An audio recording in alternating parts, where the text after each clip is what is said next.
Tumekuja kushuhudia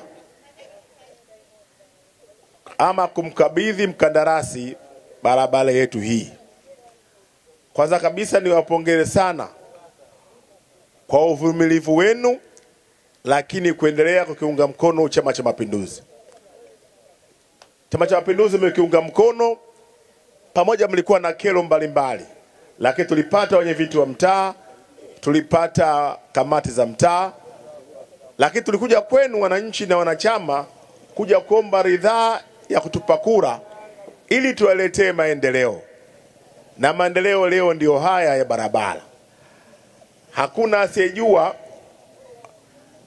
ama alotambua kwamba walau huku Kombo tutapata barabara, lakini uvumilivu wenu na subira yenu imefanya kwamba tupate barabara. Nawashukuru sana. Niwaombe sana vitu vitatu.